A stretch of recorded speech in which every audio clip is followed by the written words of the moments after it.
Break के बाद आपका स्वागत है। आगे बढ़ते हैं। राजस्थान में राज्यसभा की एक सीट के लिए चुनाव और ऐसे भी भाजपा प्रत्याशी रवनीत बिट्टू का नामांकन है आज। मुख्यमंत्री भजनलाल शर्मा प्रस्तावक है। पूर्व सीएम वसुंधरा राजे, साथ ही संसदीय कार्य मंत्री जोगाराम पटेल, मुख्य सचेतक जोगेश्वर गर्ग समेत प्रमुख मंत्री और विधायक प्रस्तावक है। निर्दलीय विधायक भी प्रस्तावक है।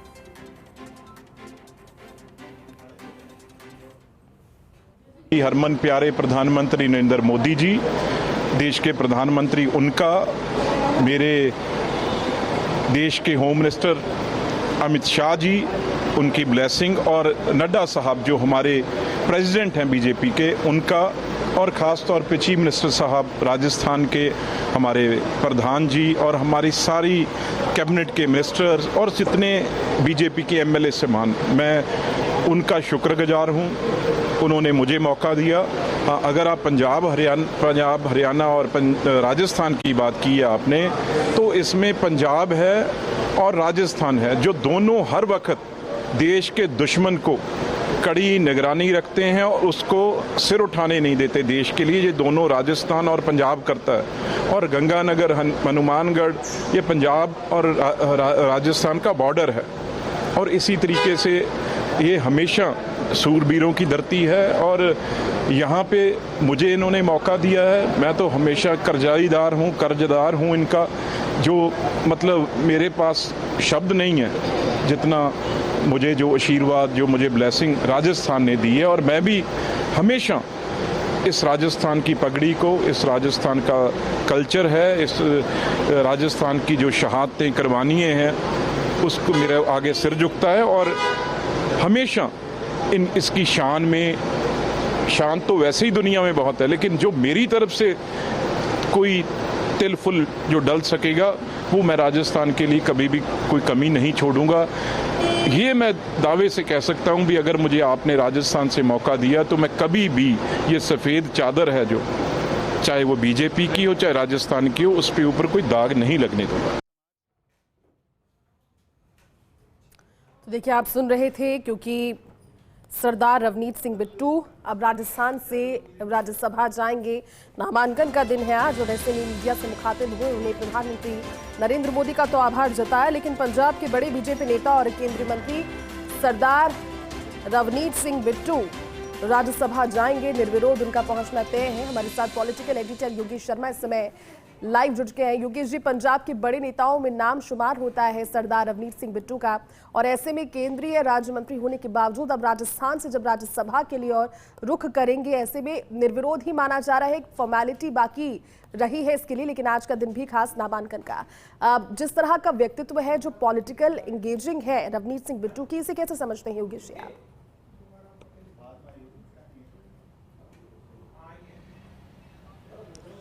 देखिए, युवा नेता है रवनीत सिंह बिट्टू, और सरदार बेन सिंह के पोते हैं। उस लीगेसी से आते हैं जो पंजाब की राजनीति पर, जिसका एक छत्र राज रहा है। हाँ। सरदार बेन सिंह पंजाब के मुख्यमंत्री रहे, और इस परिवार का पंजाब के विकास में बड़ा योगदान रहा, पंजाब में कांग्रेस को मजबूत करने में बड़ा योगदान रहा। लेकिन रवनीत सिंह बिट्टू भारतीय जनता पार्टी के उम्मीदवार के तौर पर राजस्थान से राज्यसभा जाएंगे, इसमें कोई संशय बचा नहीं है। निर्विरोध निर्वाचन का रास्ता साफ हो चुका है, क्योंकि कांग्रेस पार्टी ने अपना उम्मीदवार उनके सामने नहीं उतारा है। दूसरी सबसे बड़ी बात आपने पूछा उनकी प्रोफाइल को लेकर, 2 बार वो सांसद रहे लुधियाना से, और इसके अलावा रवनीत सिंह बिट्टू इस वक्त केंद्र में मंत्री है। सबसे बड़ी बात उनकी, अगर पोजीशन की बात करें पंजाब के अंदर, तो उनकी पोजीशन मजबूत है। तभी चुनाव हारने के बावजूद, जब बीजेपी का टिकट उनको मिला, कांग्रेस छोड़कर वो बीजेपी में गए, बीजेपी ने टिकट दिया, चुनाव हारने के बावजूद प्रधानमंत्री नरेंद्र मोदी ने उन्हें अपने मंत्री परिषद में स्थान दिया, उन्हें केंद्रीय मंत्री बनाया। तो इसी से अंदाज़ा लगा लीजिए कि रवनीत सिंह बिट्टू की अहमियत बीजेपी क्या सोच कर रखती है, और पंजाब की राजनीति, सिख राजनीति को लेकर जिस तरह नई लीडरशिप बीजेपी के अंदर जन्म दे रही है, उसमें रवनीत सिंह बिट्टू आगे चलकर एक बड़ा चेहरा भारतीय जनता पार्टी का हो सकता है। और यही कारण है कि राज्यसभा से उन्हें सुरक्षित सीट राजस्थान मानी जा रही थी, जहां पर संख्या बल के कारण भारतीय जनता पार्टी मजबूत थी। राजस्थान से एक सीट से रवनीत सिंह बिट्टू का नाम भेजा गया। राजस्थान में भी सिख समुदाय, पंजाबी समुदाय बहुतायत में है। नहरी क्षेत्र का इलाका हो, गंगानगर हनुमानगढ़ का इलाका हो, ये बेल्ट जो पंजाब से सटा हुआ है, और जट सिख हैं, ये सबसे बड़ी बात है। जाट जाति की भी राजस्थान में प्रधानता है।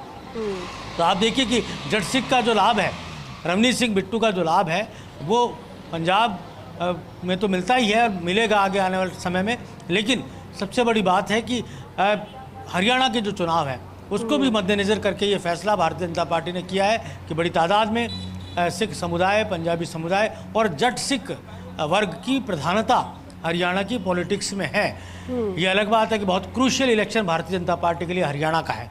लेकिन रवनीत सिंह बिट्टू जो कांग्रेस बैकग्राउंड से आते हैं, उन्हें बीजेपी में लाकर चुनाव लड़ाकर, पहले तो लोकसभा का चुनाव लड़ाया गया, लेकिन अमरिंदर राजा बरार के सामने वो चुनाव हार गए थे और करीबी अंतर से चुनाव हार गए थे। इसके बाद उन्हें राज्यसभा का टिकट दिया गया है और सबसे बड़ी बात कि उन्हें केंद्रीय मंत्री बनाया और फिर उसके बाद राज्यसभा का टिकट दिया गया। राजस्थान में कमोबेश अगर ये बात करें तो एक दिलचस्प सहयोग भी है कि यहाँ भी राजस्थान में भी सिख वर्ग से आने वाले सुरेंद्र सिंह पाल टीटी जो कि चुनाव हार चुके थे फिर भी मंत्री बनाया गया। और ये माना गया कि उपचुनाव जो गुरमीत सिंह कुन्नर की डेथ के बाद का उपचुनाव था, लेकिन वो चुनाव नहीं जीत पाए तो उन्हें मंत्री पद त्यागना पड़ा था। लेकिन रवनीत सिंह बिट्टू के साथ इस तरह की त्रासदी नहीं होगी, वो बहुत आसानी से राज्यसभा के में चुनाव में फतह कर लेंगे और यहाँ निर्विरोध निर्वाचन का रास्ता साफ है। डमी कैंडिडेट के तौर पर या क्यों एहतियात के तौर पर भारतीय जनता पार्टी ने सुनील कोठारी का नामांकन भी भरवाया है। सुनील कोठारी के भी 10 MLA प्रस्तावक हैं और ख़ास बात यह है कि रवनीत सिंह बिट्टू के प्रस्तावकों में बीजेपी को समर्थन दे रहे निर्दलीय विधायक भी शुमार है। अभी 2 निर्दलीय विधायक अंदर पहुंचे हैं विधानसभा के, चंद्रमान सिंह आख्या और ऋतु बनावत, दोनों ही विधायकों ने बतौर प्रस्तावक रवनीत सिंह बिट्टू का समर्थन किया है। तो ये बड़ी बात है कि जो 8 निर्दलीय है उनमें से कमोवेश लगभग सभी रवनीत सिंह बिट्टू के समर्थन में है। और अभी कुछ देर में हमें और डिटेल पता लग जाएगा कि कौन कौन इंडिपेंडेंट MLA रवनीत सिंह बिट्टू का प्रस्तावक बना। लेकिन जो माना यही जा रहा था कि ऋतु बनावत है, चंद्रमान आख्या है, जीवाराम चौधरी हैं और इसके साथ ही भीलवाड़ा से जो विधायक आते हैं वो कोठारी, वो भी प्रस्तावक के तौर पर आएगा उनका नाम भी, क्योंकि अलग अलग सेट बनाए गए हैं। 3 से 4 सेट रवनीत सिंह बिट्टू के बने हैं, एक सेट बना है सुनील कोठारी का, उनके भी 10 प्रस्तावक है विधायक, क्योंकि किसी भी सेट को दाखिल करने से पहले आपके पास 10 विधायकों का प्रस्तावकों का समर्थन होना चाहिए, लिखित में उनके साइन आपके नामांकन पत्र पर होने चाहिए, तभी वो जो निर्वाचन अधिकारी है उस नामांकन पत्र को एक्सेप्ट करता है। और अभी थोड़ी देर बाद जब रवनीत सिंह बिट्टू नामांकन दाखिल करेंगे उसके बाद इंतज़ार किया जाएगा कि विरोधी दल की तरफ से या और कोई उम्मीदवार, इंडिपेंडेंट उम्मीदवार, वो नामांकन भरता है या नहीं भरता। नियत समय तक इंतज़ार किया जाएगा 3 बजे तक, और उसके बाद फिर अगर किसी भी तरह का और कोई नामांकन रवनीत सिंह बिट्टू के सामने नहीं आता है तो फिर उनके नामांकन पत्रों की जांच होगी और उसके बाद एक औपचारिकता जो जीतने की होती है वो तय हो जाएगी और रास्ता प्रशस्त हो जाएगा राज्यसभा जाने का राजस्थान से। तो ये खास बात ये भी है कि 5वें अगर बिट्टू जैसे ही राज्यसभा निर्वाचित होते हैं वैसे ही वो 5वें राज्यसभा के सांसद होंगे जो भारतीय जनता पार्टी से राजस्थान से राज्यसभा में जाएंगे। 5 सांसद कांग्रेस पार्टी की राजस्थान से राज्यसभा में है और 5वें सांसद अगर रवनीत सिंह बिट्टू राजस्थान से हो जाएंगे तो जो 10 सीटें राजस्थान से राज्यसभा की आती हैं उसमें अब बीजेपी कांग्रेस पार्टी के बराबर आ जाएगी। तो जो सरकार बनी है भजनलाल शर्मा की या बीजेपी की, उसका लाभ राजस्थान में बीजेपी को ये हुआ है कि राजस्थान में राज्यसभा में बीजेपी का जाना आसान हो गया है।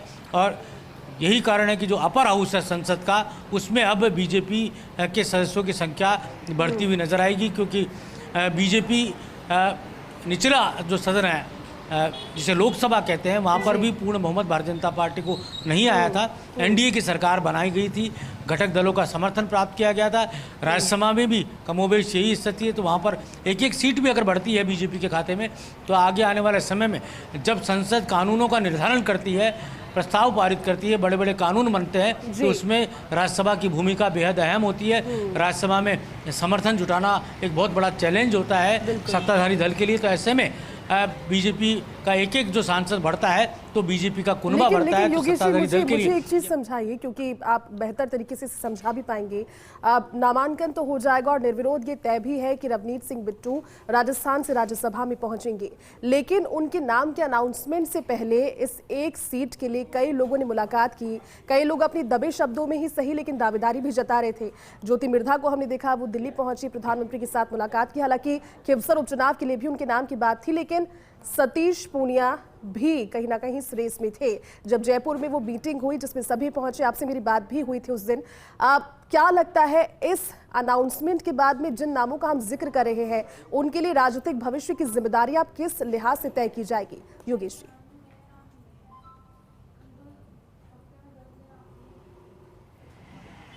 देखिए, 3 बीजेपी के पूर्व प्रदेश अध्यक्ष राज्यसभा के लिए टिकट चाहते थे जी। टिकट की अपेक्षा थी, लॉबिंग भी की उन्होंने। इनमें अरुण चतुर्वेदी, सतीश पूनिया और अशोक परनामी, ये 3 नाम थे। तीनों ही भारतीय जनता पार्टी राजस्थान इकाई के अध्यक्ष रह चुके हैं और इन तीनों का नाम था, प्रमुखता से नाम सतीश पूनिया का लिया जा रहा था। क्योंकि ये तो बात तय थी कि जाट जाति से, किसान वर्ग से ही उम्मीदवार लाया जाएगा और रवनीत सिंह बिट्टू भी किसान वर्ग से ही आते हैं, जट सिख प्रधानता वाली जो जाति उससे आते हैं जी। सतीश पूनिया क्योंकि लोकल राजस्थान के नेता है, लेकिन वो चुनाव हार गए थे। मुझे जो लगता है कि यहाँ पर बीजेपी को रवनीत सिंह बिट्टू को इसलिए लाना पड़ा क्योंकि रवनीत सिंह बिट्टू को केंद्र में मंत्री बना दिया गया था, खाद्य प्रसंस्करण राज्य मंत्री है। तो ऐसे में सतीश पूनिया या राजस्थान के किसी और नेता के नाम पर शायद सहमति नहीं बन पाई केंद्र की राजनीति में। ज्योति मिर्धा बड़ा चेहरा, बड़ा नाम था, सतीश पूनिया बड़ा नाम था और इसके साथ ही हम नाम ले सकते हैं राजेंद्र राठौड़ का जो पूर्व नेता प्रतिपक्ष है, लेकिन उनकी भी वापसी नहीं हो पाई। सतीश पूनिया, राजेंद्र राठौड़ दोनों ही चुनाव हार गए थे विधानसभा का, लोकसभा के चुनाव में उनको टिकट नहीं मिल पाया था। तो जैती आपका जो सवाल है उस सवाल का सबसे बड़ा जो दारोमदार है वो है कि बीजेपी आगे की सोचती है। तो बीजेपी ने आगे का सोचा, रवनीत सिंह बिट्टू जो पंजाब से आते हैं उनको राजस्थान से जगह दी। और राज्यसभा का जो चुनाव होता है वो किसी भी एक राज्य से जोड़कर उसकी राजनीति को नहीं देखा जा सकता। केंद्र की जो बीजेपी या सेंटर की जो भी किसी भी दल की इकाई होती है वो किसी को भी राज्यसभा का टिकट देने के लिए उसके नाम का प्रस्ताव कर सकती है। तो जैसा आपने देखा होगा कि राजस्थान से कांग्रेस के सांसद हैं, तो उनमें भी आप देखिए कि मोटे तौर पर ज़्यादातर सांसद बाहर के ही हैं। सोनिया गांधी हुई, ये तमाम जो चेहरे हैं, मुकुल वासनिक है, केसी वेणुगोपाल जिनके कारण चुनाव हो रहा है, जब लोकसभा के सांसद बन गए वो भी बाहर के ही चेहरे के तौर पर थे, केरला से आते थे। और इसके साथ ही प्रमोद तिवारी हैं, वो भी उत्तर प्रदेश से आते हैं, कांग्रेस के सांसद हैं।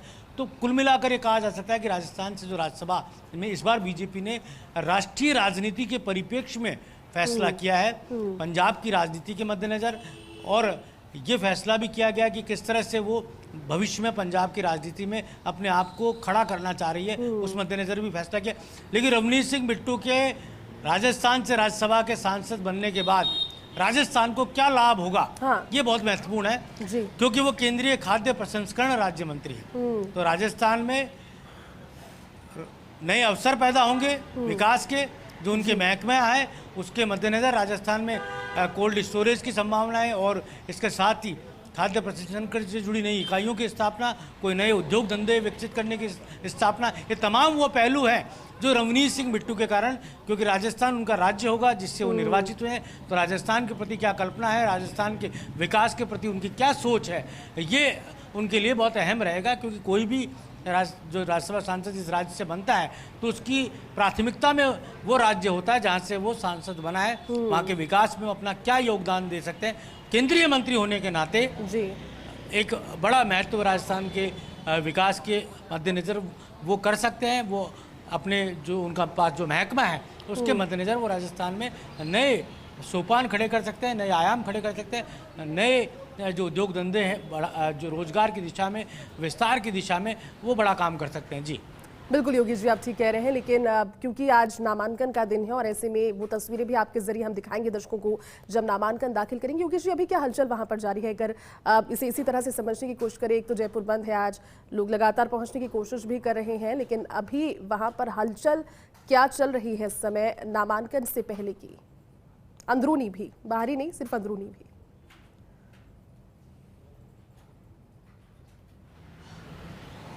देखिए, मुख्य सचेतक योगेश्वर गर्ग तमाम तैयारियां कर चुके हैं, जो एजेंट हैं रवनीत सिंह बिट्टू के उनकी पूरी तैयारियां हो चुकी है।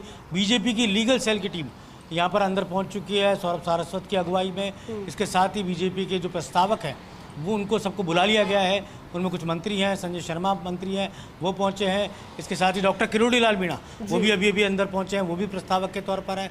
तमाम जो प्रस्तावक हैं, क्योंकि उनके साइन भी होती है, उनकी मौजूदगी भी होती है, हस्ताक्षर जिन प्रस्तावकों की कल कार्यशाला में ही करा लिए गए थे। अभी हमने अरुण अमराराम चौधरी को अंदर जाते हुए देखा, चंद्रमान आकिया को अंदर जाते हुए देखा, और इसके साथ ही और अन्य कई चेहरे हैं इस वक्त विधायक हैं बीजेपी के, वो इस वक्त भारतीय जनता पार्टी के वो तमाम जो नेता हैं वो इस वक्त विधानसभा के अंदर मौजूद हैं। जैसा मैंने पहले ही बताया था कि मुख्यमंत्री भजनलाल शर्मा, बीजेपी के नए प्रदेश प्रभारी राधा मोहन अग्रवाल, बीजेपी के प्रदेश अध्यक्ष मदन राठौड़, ये तमाम चेहरे मौजूद रहेंगे नामांकन पत्र की दाखिले के वक्त। लेकिन नामांकन पत्र पर जो फॉर्मेलिटीज़ होती है वो बीजेपी की टीम ने करा ली है। वो लीगल टीम ने भी जो लीगल फॉर्मेलिटीज़ है वो पूरी की जा चुकी है। रवनीत सिंह बिट्टू को आके नामांकन दाखिल करना है।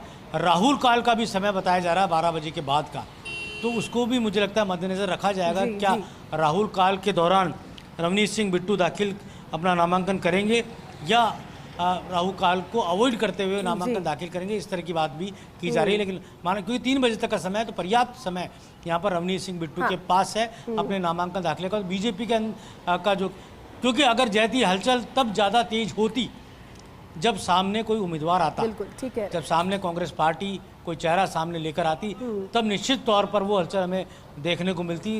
राजस्थान की राजनीति शबाब पे होती, सियासत तेज होती, लेकिन ऐसा हो नहीं रहा। बीजेपी के निर्विरोध निर्वाचन का रास्ता बीजेपी उम्मीदवार का साफ होता नजर आ रहा है, और जो औपचारिकताएं हैं नामांकन दाखिले की और इसके बाद उनके नाम के ऐलान की, वही शेष है। तो वो कुछ ही देर में हमारे सामने होगा। जी बिल्कुल योगेश जी, आप नजर बनाए रखिए, आपके जरिए तस्वीरें और जानकारी दर्शकों तक पहुंचाते रहेंगे।